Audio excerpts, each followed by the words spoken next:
Hello, I'm Deborah Curry, the CEO of the FICPA, and I'm here with our leadership today, starting with Gary. I'm Gary Fracassi. I'll be the chair starting July of 2018. I'm Alan West. I am the chair for this year. And I'm Abby Dupree. I will be the chair in July 2019. And today we had a wonderful session. We started off our morning with Barry Melanson, the CEO of the AICPA, and then we followed with an entire workshop with Sarah Sladek, who is the CEO of the XYZ University. And today we learned so many things about the next generations and what some of the surveys have said that we recently put out to our leadership and management as well as our membership. And I thought that we would talk a little bit about some of the survey results when they were discussing whether or not we have members that are pleased with our services and some of the complimentary remarks that we did get on their satisfaction. So I thought that would be good to start off with and discuss how we were surprised that we were actually hitting the mark in quite a few places. And I think that's because we mentioned that in the leadership role we tend to hear a lot of the complaints. So we don't hear as many of the positive comments as we'd like to hear. We always want to know what we can do better, and I'm not sure that we get as much of that feedback as we'd like to get. Exactly. I think the exciting thing that I learned, I shouldn't say exciting, the surprising thing is that I'm from the baby boomer generation, and I found out that we're not the majority anymore. The Gen Y, the millennials, have overtaken the workforce. They're the largest block in the workforce as of 2015, and they're the future of our membership. And so that's really why we're here, to talk about building the institute, building the association that they want to be part of. How do we bring value to them, make sure that we're relevant to them? And I think Gen X, we just got overlooked altogether. And I think it was interesting to see, the changes that we might need to make, especially to our membership categories and the ease of use of how folks are interacting with to do membership, our website redevelopment that might be needed, especially for the younger folks who are joining in our CPAs. A significant part of that was communication and how we communicate with all of our membership strata, because we have everything from print materials to email, which we now find many are choosing not to look at emails because it's an overload. What's the next communication? And certainly digital is a major factor, and we've been hearing how we have to evolve to be more digitally oriented. And so with that, then we also are learning how we can train our younger generation to help us with that. I realized today that I can actually go into my profile, my membership profile, and opt out of certain emails. I didn't opt out of any, but I learned that I could, and I had forgotten that I had that, and I just wonder if everyone remembers they can modify what they want to see or not see. Correct. Not Correct. necessarily the frequency, and I think that's part of what we're trying to figure out. What is the right frequency? We're actually working on that, and also trying to work with Instagram and Facebook and all of our other social media feeds so that we have individuals who can at any time, 24 hours a day, take a look at what we're doing and what events we're having and who's going to be joining in those events. So as Barry Melanson mentioned, the evolution of everything that we're doing, and we're being affected by those outside sources. I think that he also talked quite a bit about the future of the profession when it comes to auditing and any other job functions as being machine learning and artificial intelligence. And so what did you think was the most surprising about that discussion today, that something was happening in artificial intelligence? I thought it was surprising how some of the larger or the big four CPA firms have actually already incorporated artificial intelligence in their auditing practices and how that's already being utilized in the marketplace. So I think we always kind of heard, hey, it's coming, there's this machine learning, it's coming, but then to actually hear that it's actually been implemented was pretty eye-opening. Well, and that one of the top 3 companies in developing automation and artificial intelligence is a big 4 CPA firm. That's pretty impressive. And then also how he said it will affect our industry. right? So Right. CPAs and traditionally, and how change is needed, that especially as this artificial intelligence comes on, you might have gone the traditional route to learn accounting and things of this nature, but now also you're going to have to be broadened, or we're going to have to broaden the categories to incorporate other folks who might not have come through that but still are adding value and are participating in the audit. I thought was kind of interesting. When he said that typically in the past you'd have a few people go out on the audit and it might take them 2 to 3 weeks to analyze all of the leases. Well, now it can be done automatically and done through Machine learning. and it can be done in less than a day. Yeah, that was interesting. It reminds you how some of that workforce will need to evolve. The other thing that I thought was interesting that he talked about was mergers, and how we think of accounting firms merging together, but the majority of the mergers have been non-CPA firms, so that they recognize that the skill set that a CPA needs to have, or that a CPA firm needs to have, is changing. Certainly, we all know we need technology. I mean, in everything we do, it's more and more important that we have staff that understands technology, that can audit technology, cybersecurity, all of those issues. And to have an IT firm be part of your CPA firm is an excellent way to achieve it. Yeah, he mentioned that the hiring of accountants has actually gone down some, but it's being replaced by hiring experts in various different fields that aren't traditional accounting fields. And that creates the opportunity for us to talk to accounting students, which is as they're getting their accounting degrees, which we certainly want them to continue doing and working for the profession, but there's also this extra emphasis on data analytics and technology and the use thereof. So it creates other educational opportunities for our young students and how we can mentor them along in that process. And they need to know there's more than just public accounting available Right. for them. Correct. That the FICPA serves more than just public accountants. Yeah. Absolutely. We have a great business and industry group, and we have business and industry roundtables, and we're finding a lot of value in hearing what their needs are and what they're looking for on their particular staff.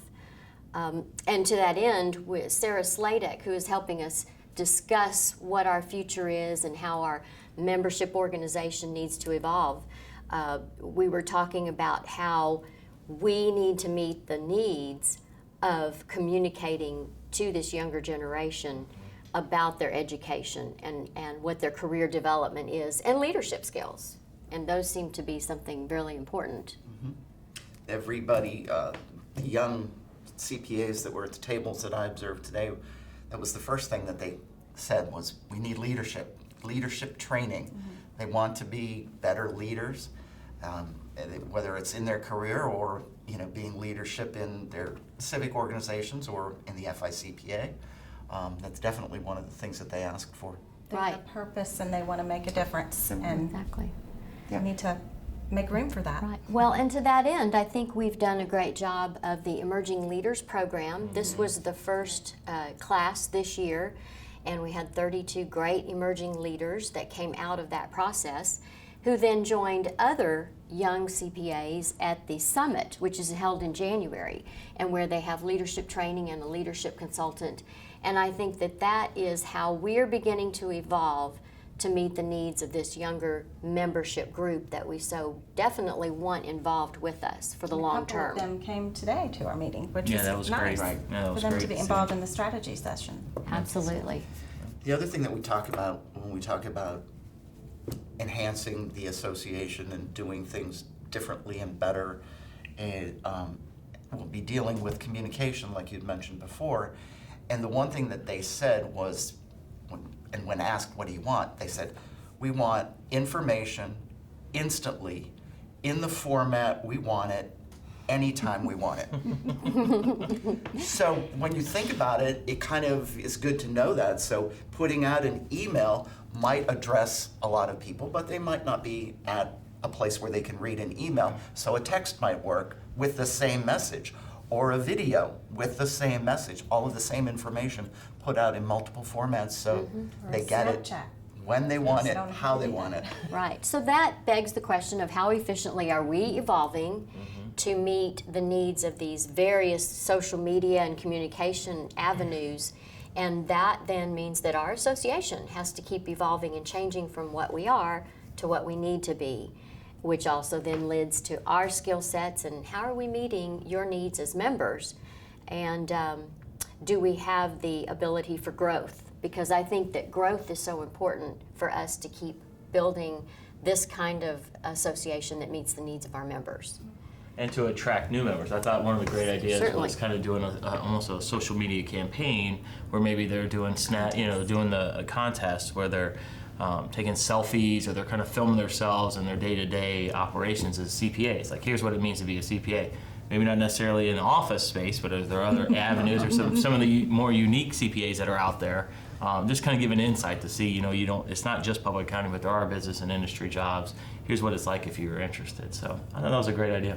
So Yeah. too. Yeah, it was a really good conversation. Anything that we can do to shatter the green eye shade stereotype. It's always a good Right. thing. It's always a good thing. And I think that's a great connection to the Scholarship Foundation, because they are working so hard to raise the scholarship funds so that we have the avenue to get these students through school and mentor them through the process and then create the next generation of CPAs. And I know that the Scholarship Foundation has really reached out to the educators to find those students that are really willing and able to step up and have great grade point averages and great leadership skills themselves. So we're certainly encouraging our members to support the foundation because we can help build that next generation. I thought it was really great to hear the testimonials and videos of how important like that $2,000 scholarship is to somebody, especially somebody going back to school, that allows them, hey, you really helped me pay for my books. It also provided me time. I thought was really interesting to help folks get back into it. So you might not really realize how important it is or how effective that can be when you support the Scholarship Foundation. It was really great to hear that too.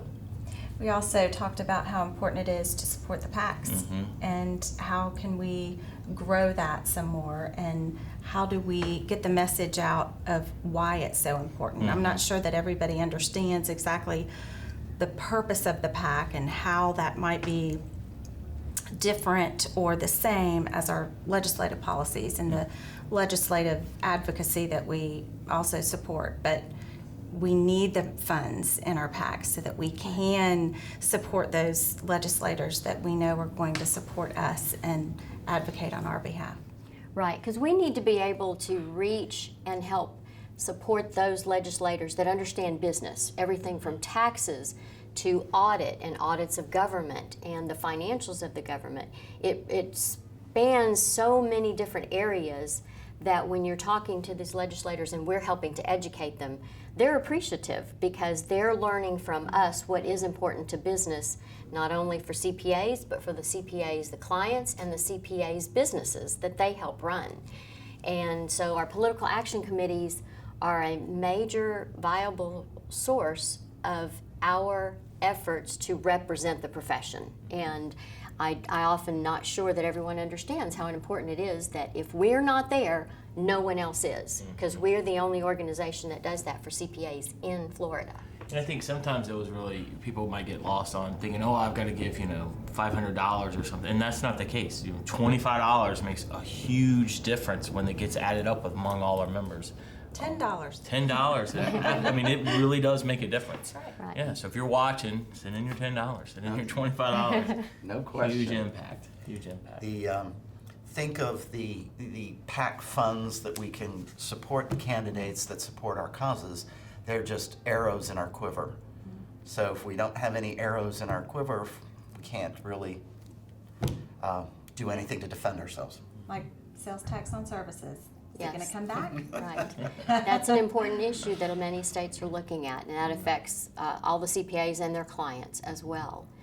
I'd also like to touch real briefly on the discussion we had today about the importance of the Board of Accountancy and how we help promote those individuals that we think would be good candidates, and we help support them to get their applications in, because the Board of Accountancy really regulates our profession in such a way that can affect all of our members, whether it's continuing education or the actual acts of licensing itself, and certainly the standards that we refer to, and discipline.